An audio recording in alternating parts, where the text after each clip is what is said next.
Hello everyone. So welcome to another session of Python programming. Today we are going to cover the important concepts like data types, Python strings, functions and modules. So let's start with defining a data type.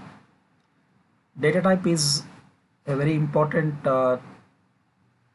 concept for any kind of programming language, because generally we deal with different kinds of data. So but each and every data is of different type. So as a programmer, we work on integers, we work on float values, we work on strings. So there are different kinds of data available. So any programming language, first of all, we should understand what is the type of data on which we are working on. But in Python, as I told in the previous class, when you define a variable or when we declare a variable and we have assigned some value to the variable, it is enough for the Python programming, because we are not mentioning any type of data while declaring the variable. So when I directly write a statement a is equal to 10, so depends on the value, variable a is defined as an integer. Why? Because we have assigned a value 10. So automatically 10 is an integer value. So a is of type 10. It becomes a is of type 10.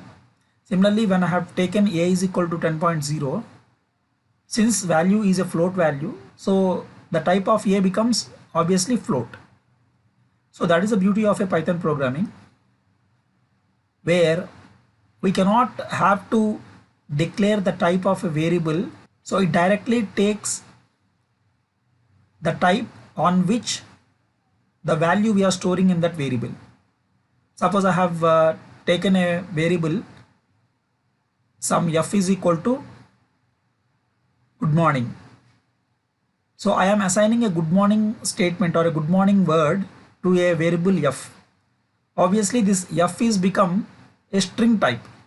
So I cannot specifically mention that it is a string type. In other programming languages, we have to specifically mention while declaring a variable that what type of data we are going to store in that variable. But in Python, there is a special feature that we are not declaring any data type in front of any variable. We are just simply assigning the value to the variable. Okay, so that is a important feature that we have in Python programming. So on this context, we'll start with working on different types of data types that are available in Python. Okay, although it is not necessary to declare any type of data while we are writing a program, but we have to know what kind of data we are working on in Python. Okay, so let's start with the concept of data types. So as you see in the slide, data type is a very important concept, and different variables store different types of data. So Python has all these different inbuilt data types. Okay, so let's start with the first one, text type. So string, obviously text type is string, because text is nothing but we write some alphabets, we write some words, we write some alphabets. So all these alphabets and words, nothing but it forms a string data type. Similarly, we have a numeric data types, where we work on values, numerical values, which can be an integer value, which can be a float value, float in the sense a number with a decimal points, and a complex number. Complex number is it contains two values, that is imaginary part and real part, and imaginary part. Okay, similarly we have some other kind of data types called as sequence data types, list, tuple and range. So these are something very important data types that Python is familiar for. Okay, so it works on having a collection of data. Similarly, mapping data type is there, which is called as a dictionary. So dictionary contains a pair of values, that means key and value pair. Okay, next we have set types, set and frozen set, and we have a boolean type which takes a true or false values, either true or false. Similarly, we have the none data type. That means when you don't want to assign any value to a variable, then obviously it takes a null value. So in general other programming languages, we might have heard about a null value. Null in the sense 0 generally. But here, if you don't want to assign any value to the variable, then obviously it is considered as a null value. But in Python, null can be treated as none. Okay. So these are all the different built-in data types that we have in Python. So we'll see each and every data type, and with a possible examples, we'll work on all these different kinds of data types. Once you are familiar with all these data types, then we can do the programming very easily. So let's start with the data type none. So as you can see the definition, Python none is equivalent to null value of other programming languages. So we have used a null statement in C or C++ language. So that null is nothing but 0. So here in Python, in place of null, instead of using null, we use none. So you can see a small example here. Roll number is equal to null. That means I am not giving any value to this roll number. Roll number is a variable, is equal to, I have given none. None in the sense I don't want to store any number in that roll number, variable roll number. Okay. So now if I want to print type of roll number, what is the type of roll number? Roll number is a variable, and it is of type none type. That means it holds nothing. Roll number is a variable which holds nothing. I am not assigning any value to that. So when I am not assigning any value to that, obviously it takes none. Okay. So generally this kind of data type we are not used in most of the times, but sometimes it is required to declare a variable as a none. Okay. So might you have understand this concept none. None is a data type which refers to null value in other programming languages. So when you don't want to assign any value to a variable, we use none. Okay. So which is a simple data type. So here in the definition also, in the last statement, we can able to see that when we want a value to hold nothing, we do assign it with a value none. Okay, that's what I have said now. So when you don't want to assign any value to a variable, obviously we can keep it as a none. Next. Okay, next the numeric data types. In Python we have 4 numeric data types. They are integer, float, complex, and bool. So integer numbers, as we know that all the integer values without a fractional part, that means we don't have any decimal point in that. So all these type of numbers are called as the integer numbers, which are the whole numbers. Okay, whereas float numbers which have a decimal point. And in Python especially, it accurates up to 15 decimal points. That means after point we can define 15 digits. Similarly, we have a complex values which is a combination of real and imaginary parts. So we also know that how the complex number is look like. It's 5 plus 10 j or 5 plus 10 I. So the real part is 5 and the complex part is 10. Okay, that means imaginary part. So all these different kinds of complex data type we can work with Python. Next we have bool. Bool in the sense it will take only 2 possible values, either true or false. Okay, either 0 or 1. So we can use these kind of data types for defining the gender of a person. So gender of a person may be either male or female. So it has only 2 possible values. So at these kind of situations we can use this boolean values. Next, we'll work it on one by one. So see, as we can see that all the numeric data types with some small example program I have given here. So when I defined a is equal to 10,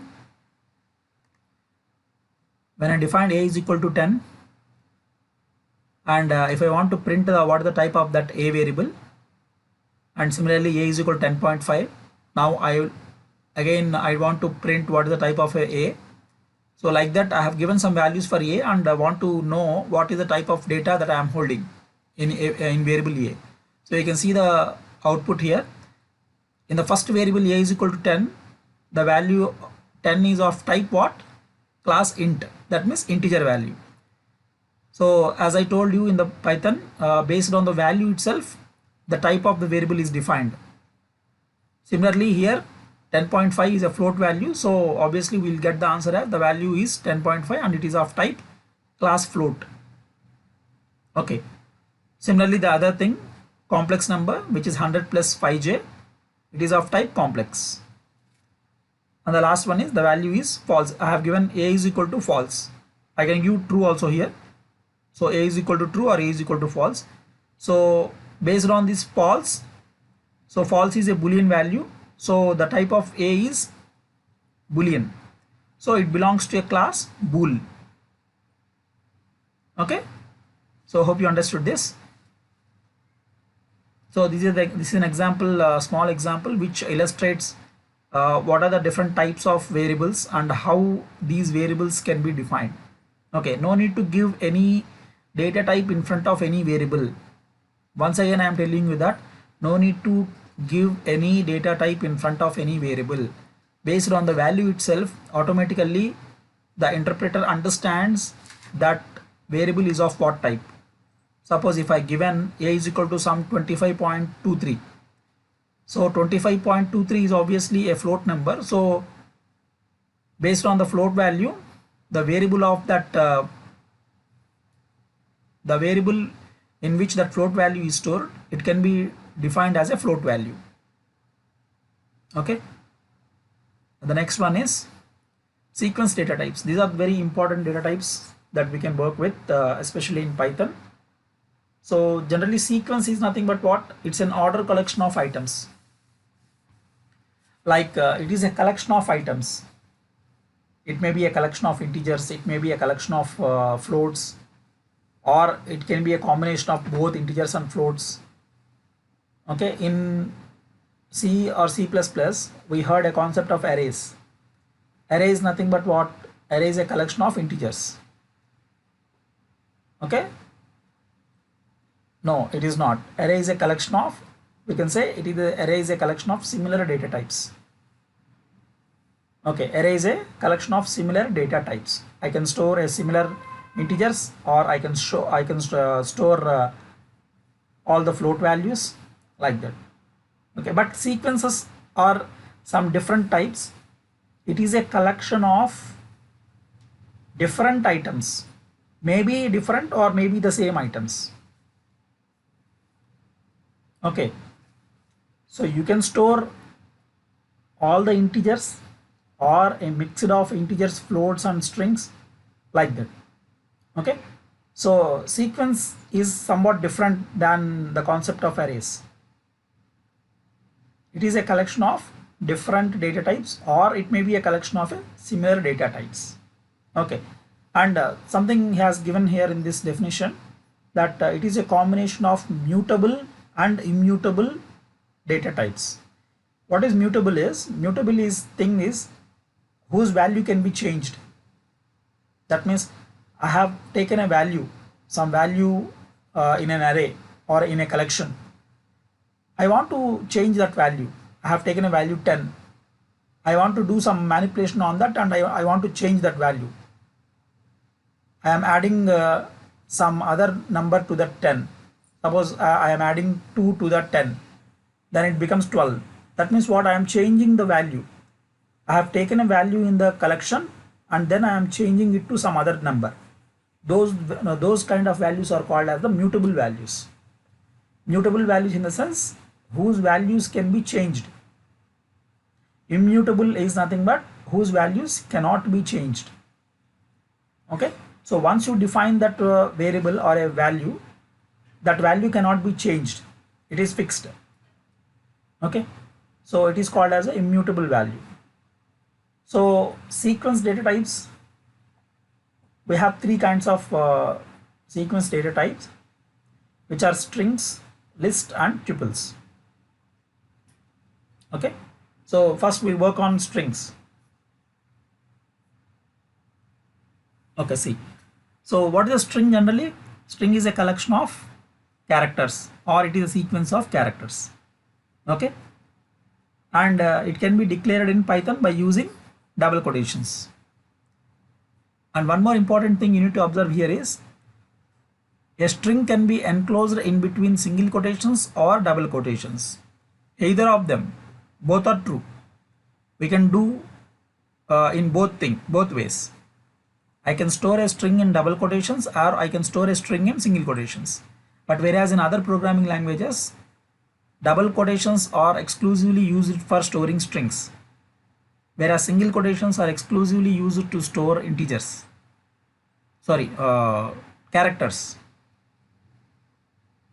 So here in Python, this is somewhat different. In Python, strings can be enclosed in between single quotations or double quotations. Both the ways are correct. Okay. So generally, what is string? String is a collection of characters or a sequence of characters, and strings are immutable. So now itself I have told you what is the definition of immutable. Immutable means they cannot be changed. Okay. Suppose I am declaring a value good morning for variable wish1. So this good morning is always good morning. At wherever we use this wish1 variable, it is good morning. So we should not change the meaning of this. Okay, so that's why strings are immutable. We cannot change the value. Okay. Now you can see a small example in the first box. We can see a small example here. So I have taken a variable a is equal to double quotations. I have taken double quotations, and I have written a statement called this is a string. Okay, and simply I am printing a. So when I print a, what is the output I get? I'll get as this is a string. Okay, it's very simple one, small simple example. And the next example we can see I have taken two variables, wish1 and wish2, wish_1, wish_2. So in the first variable I have stored a word called good morning, and in the second variable I have stored a word called good evening. Okay, you can see the difference here. In the first assignment, I stored the word good morning in single quotations. In the second variable, I have stored the word good morning in double quotations. Both are true. Okay, don't get confused here. Both are true. So that is a special feature in Python. I can define a string in single quotations or in double quotations. Okay. Now, if you want to print the value or print the content of these variables, simply use a statement print. Print in brackets wish1, print in brackets wish2. So what we get the answer as? First one is good morning, second one is good evening. Okay. Right. So what happens when these strings are stored inside the memory? Okay, so that is a concept called accessing string values. So when you declare a variable as a string, suppose you have let us consider I am storing good morning in a variable wish. So what happens, how it is stored in the memory is, so it will start by storing each and every character as a separate box. Okay, so the first index will be start with 0. So G will be 0, O will be 1, 2 will be again O will be 2, D will be 3, like that. It will store all the characters in each and every separate box. Okay, index starts with 0, and there is no /0 at the end of the string here. Okay, so you forget about the concept of CP, that means computer programming, C programming. C programming is entirely a different syntaxes and a different programming language, whereas Python is somewhat different. Okay, there is no /0 at the end of any string. Okay, so 0 1 2 3 4 5 6 7 8 9 10 11. Okay, so I have 11 characters in this word good morning, including the space. And I can also refer the negative indexing also. Negative indexing is also used in Python. That means this the last the end of this good morning statement, we have a letter called G, that is indicated as a negative index, -1, -2, -3, -4. Okay, suppose if I want to see the contents of -7, I should get the answer as M, because in negative indexing at -7 place M is stored.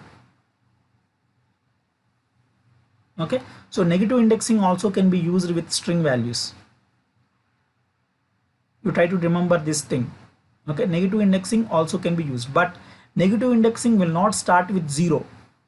Positive indexing always starts with 0, but negative indexing starts with -1, because -0 doesn't have any value. Okay, so that's why the negative indexing, suppose if you want to refer the contents in reverse order, the negative indexing should be used. So as a negative indexing starts with -1. Okay, so we'll try to observe this concept with a small example. So in a variable wish, I have used a in variable wish I have assigned a value called good morning. Okay, now I want to print a wish of 0. What is wish of 0? Wish is nothing but it's a variable.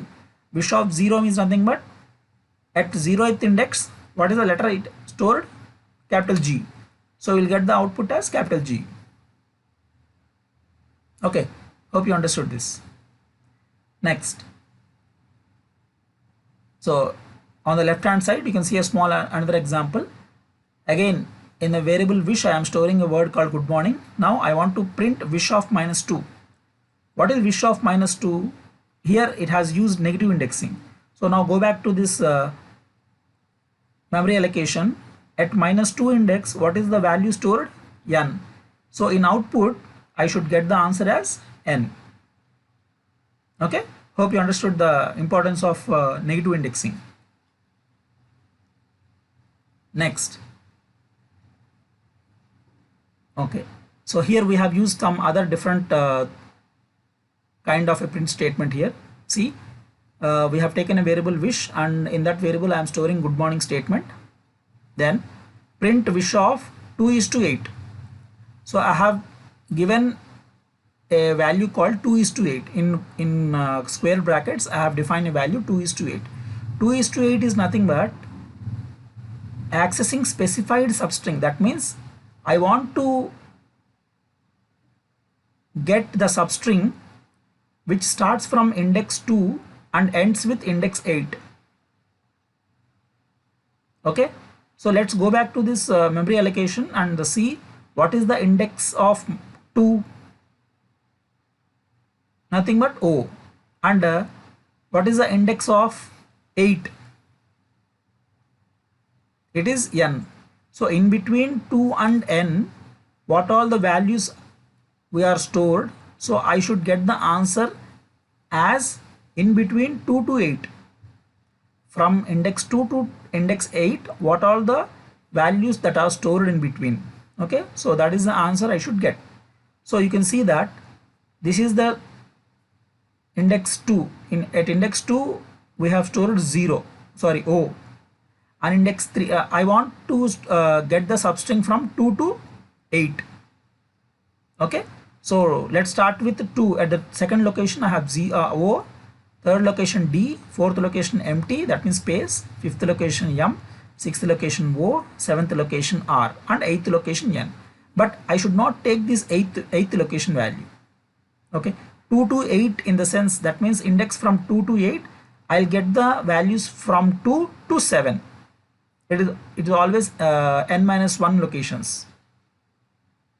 Okay, so from 2 to 7 I should get the substring. So what is this, what are the characters that we have from 2 to 7?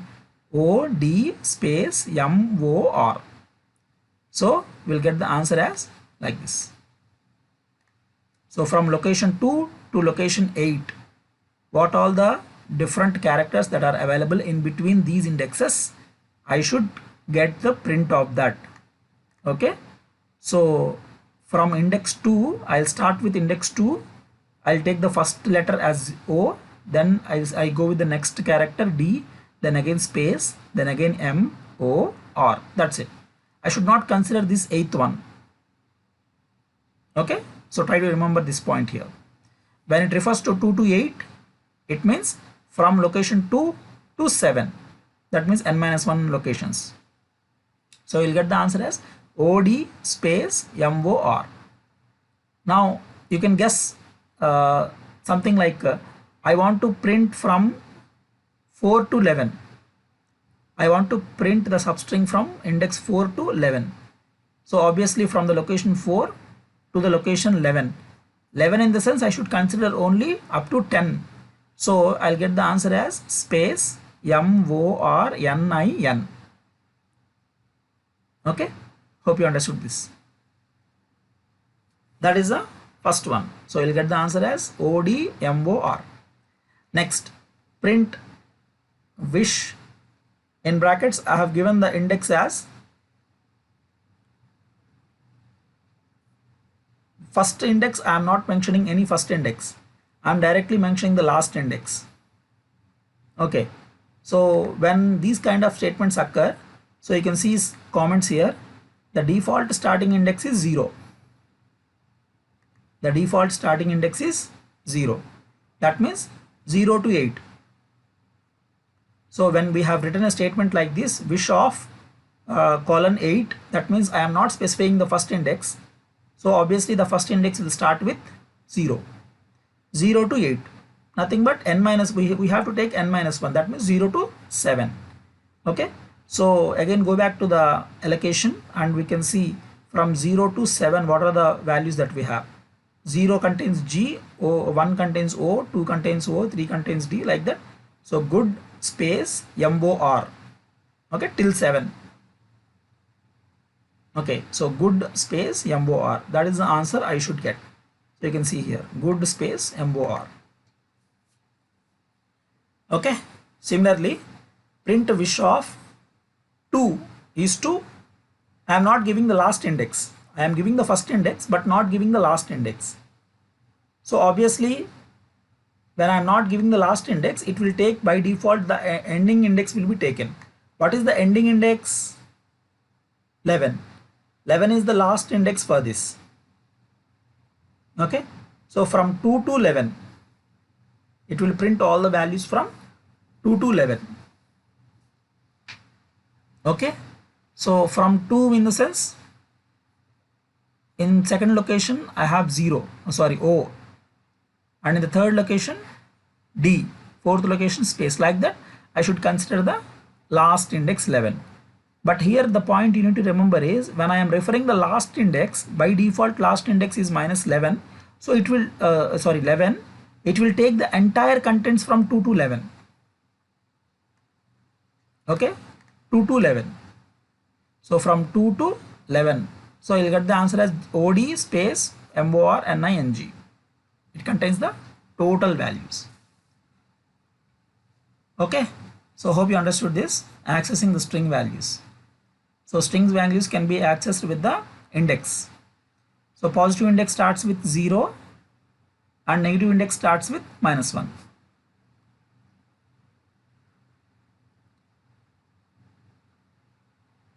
Okay, hope you understood this. Okay, next. The next important thing is list. Okay, so list is a sequence of values of any type, whereas string is nothing but it contains only the characters or sometimes numbers also. But when you define the string is equal to, that means a variable a is equal to double quotations 150. What happens? That 150 will be treated as string. So anything enclosed in between double quotations or single quotations, it will consider as a string. whether it may be a number or a alphabet or a string. Okay, but whereas in list is nothing but it's a different kind of a data type where it can store any data types. It's a combination of any data types. It can be a combination of an integers or a floats or exclusively strings, or it is a combination of both. Okay, and lists are mutable and indexed order. So strings are immutable, but lists are mutable. Mutable means what? We can change the values. So here you can see some example here. 26831, it is a list of values. I can change, instead of 8 I can remove this 8 and place some other value here. Okay, so that means what? I can change the list. These are mutable data types. Okay, so lists always can be stored in square brackets. Remember this, lists are always stored in square brackets. So you can see a small examples here. 26831, it is a list of values, so that's why it has been enclosed between square brackets. Next, similarly, I have stored 3 words here in a list. First word is Python, second word is Java, third word is C++. So index starts with 0. So index of 0 is Python, 1 is Java, C++ is 2. Okay.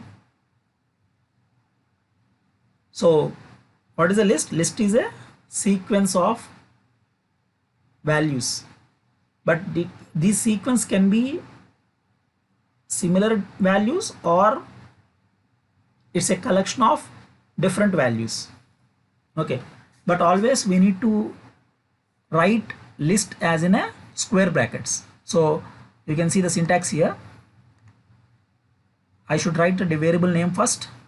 List name may be any variable name, is equal to, then open the bracket, square bracket, and then you try to define the values that you want to store in the list. Then again close it with the square bracket. Okay, so it should not be like this empty here, it should be assigned with a value variable. This should be assigned with a variable. Next, right here we can see a small example on the list. So I have used a variable called student data, okay, is equal to, and I am defining a list. So list will be, how can we say that it is a list? When it is opened with a square bracket, it is a list. So what are the data of a student I am storing? 1, his name Rama, his branch second year, and he is studying second year and branch CSC, and 85.08 is something aggregate or something he has got in the exams. Okay, so I am using a student data is a variable and I am assigning a list of values to that. Okay, in brackets I am assigning all the values that are belonging to that student.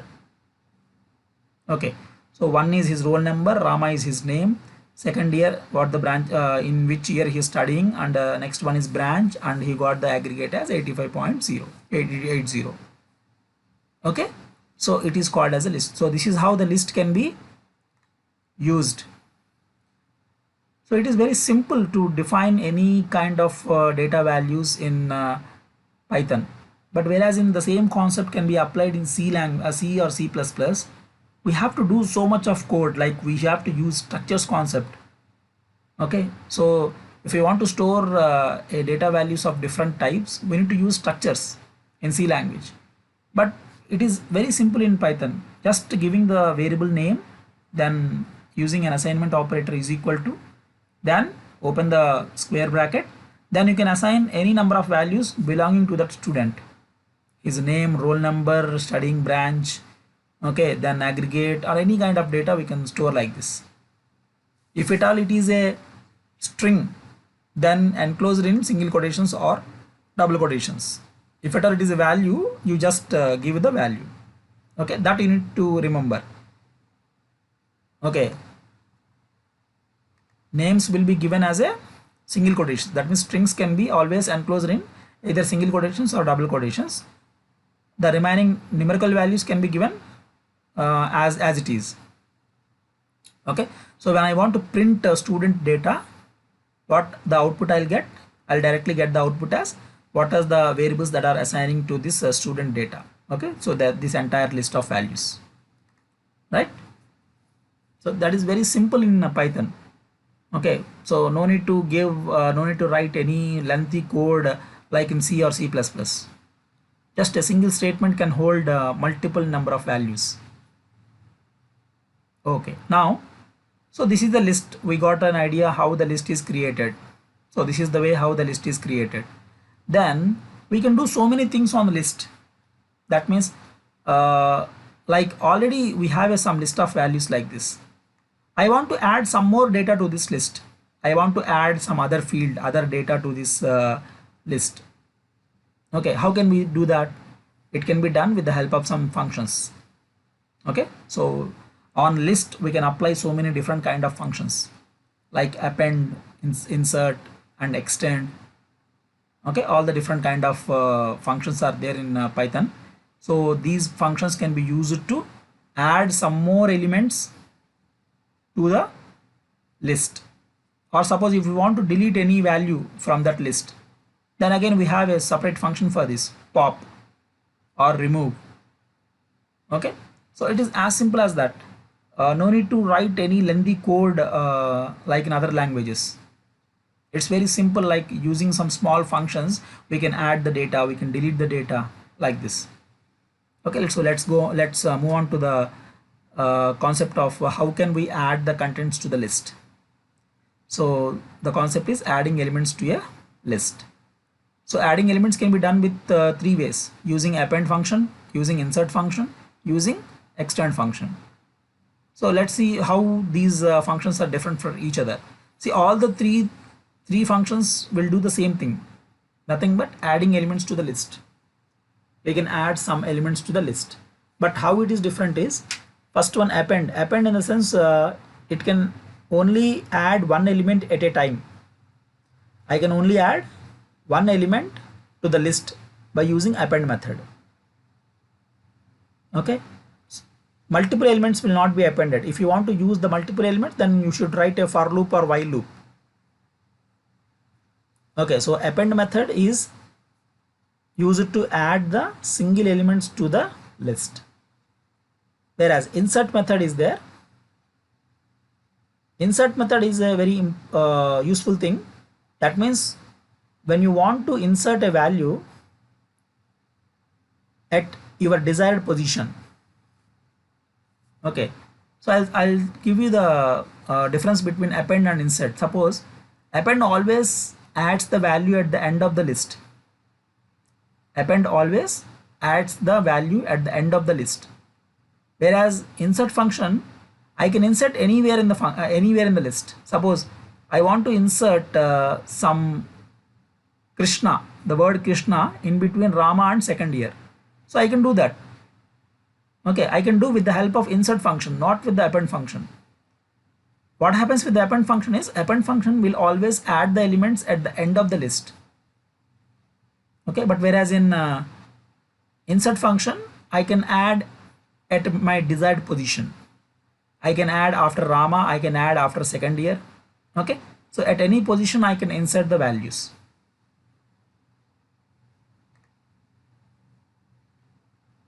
Right. Extend, what is this extend will do? Extend is nothing but it will add multiple elements at the same time at the end of the list. Okay, it is also adding the values at the end of the list. So append and extend, these both functions are used to add the elements to the list at the end of the list only. I can insert or I can add the values at the end of the list only, not in between. Okay, but insert function is used to add the elements into the list at your desired position. Whatever the index you can choose, at that position we can insert the value. Okay, so we'll see with an examples, all these three with an examples. So the first one, see, using append. So I am creating a blank list. List is equal to just I have given the square brackets. I am not giving any values in that. Okay, print initial blank list. When you print the list, what it will contain? It will contain nothing because it is a blank list. That means I am not giving any values in that list. Now adding the elements to the list with the help of append function. So how should we do that is simply by writing list dot append. What is list? List is nothing but it's an empty list. Okay, so here list is nothing but it's a small variable. Okay, so in that list I am appending 1. Append in the sense what? It will add 1 to the list. So first 1 will be added to the list. Next add 2. Append 2. I have written a statement append 2. 2 will be added to the list. Then again 4. 4 will be added to the list. Okay. Now print list after addition of 3 elements. Print list. So when you print the list, what you will get? You will get all the 3 values 1, 2 and 4. Okay, so you can see on the output block, initial blank list is empty. There are nothing elements in this. After addition of 3 elements, first 1 will be added, next 2 will be added and 4 will be added. So this is the way we need to write a statements. Okay, next insert. So insert is nothing but what I have told you that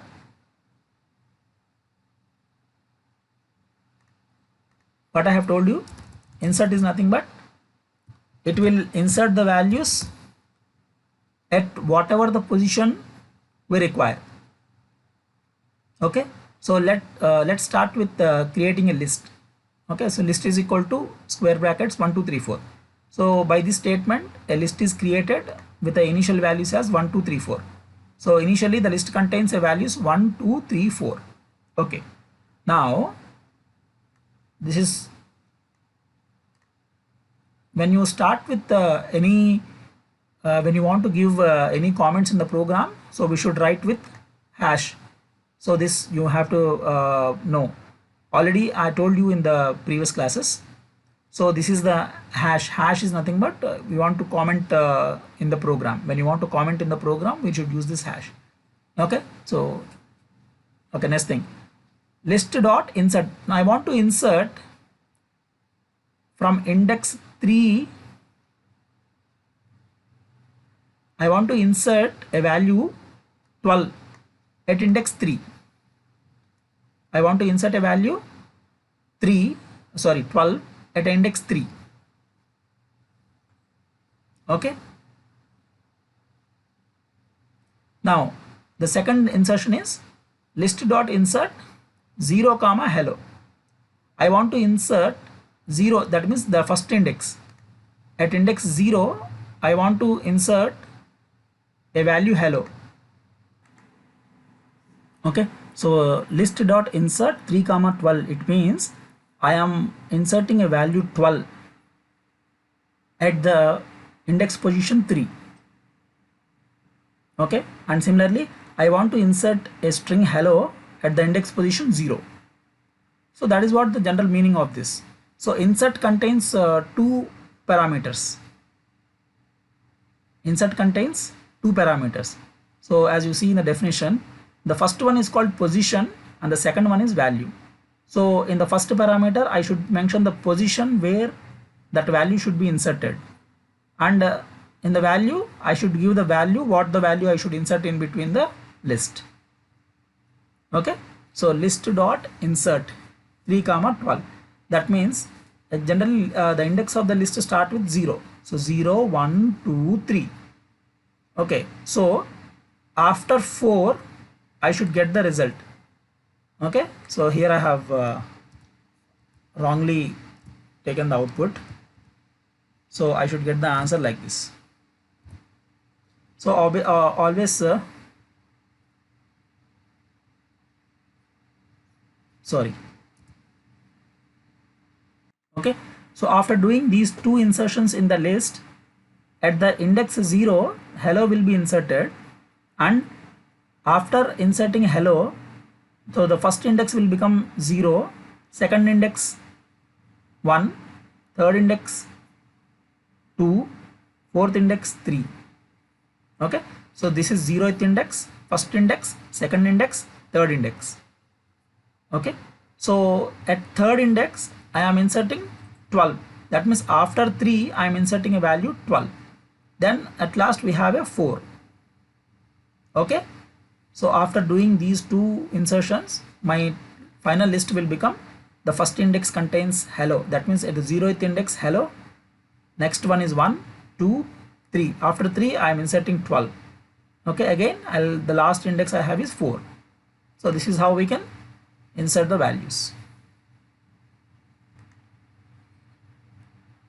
Now we can see the last insertion mechanism, that is adding elements to the list with the help of an extend function. So you can see the example here. Again I'll consider the list, the initial list, it will contain the values 1, 2, 3, 4. Next what I am doing is list dot extend 8 comma geeks comma always. That means I am again adding another list. Already I have a list 1, 2, 3, 4. This is another list. It contains the values 8, geeks and always. Okay, so this total list will be added to the initial list. So like that situations I should use the function called extend. Okay, so list dot extend. What should I extend? I am adding another list to the original list. Already in the original list I have the values 1, 2, 3, 4. Now for the next time I am adding a list called 8 geeks and always. So totally the final list will becomes 1, 2, 3, 4, 8 geeks and always. Okay, so on the output screen you can able to see that the initial list contains 1, 2, 3, 4, and after adding the new list, that means 8 geeks and always, the final list becomes 1, 2, 3, 4, 8 geeks and always. Okay, next, so accessing the elements from the list. So this is the index thing. That means how we can access the index. Okay, I should explain this indexing concept before adding the elements, but something I have missed out that, but no problem. It's simply like how to access the indexes. Okay, so you can see the small example. I have taken a list is equal to team A for team B. There are 3 values in the list. One is team A, first index is team A, second one is for, the third word is team B. Okay, now print accessing elements of the list. Print list of 0. So when I print list of 0, what I should get the answer? At the index 0, what is available? Team A. So I'll get the answer as team A here. On the output screen you can able to see that. Next, print list of 2. So when I print list of 2, what is at index 2? Index 2 contains team B. So I'll print the team B. That's it. Okay, now so you see this part. Okay, this part, what he did is he created 2 lists in the single variable. That means in the first list he have created team A for, and in the second list he have created team B. That means in the inner square brackets I have 2 values, team A and for, and in the other square brackets I have team B. That means this list variable contains 2 lists. This is called nesting of list. The first list is team A and for, and the second list is team B. Okay, so this is 0 index and this is 1 index. So 0 index again internally contains 2 values, 0, 1. Okay, so you concentrate something important here.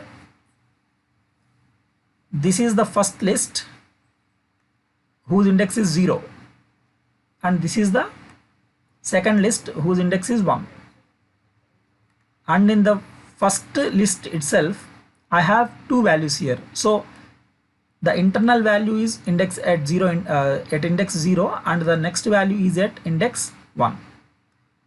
Okay, So when you print list of 0 comma 1, what it will print is 0th index means what? This one. In this 0th index, the value 1 is nothing but fur. What is that value 1? Value 1 contains fur. So you'll get the answer as fur. Similarly, print list of 1 comma 0. That means 1 0. 1 0 means what? This is total 0th index and this is the first index. So 1 means team B. Okay. 0 means what is the second subscript? Second subscript indicates the internal index of the values, but it contains only one element, so I'll get the answer as team B directly.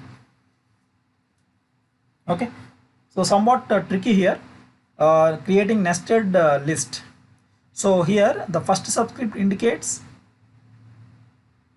the index of the outer list and the second subscript indicates the index of the inner list.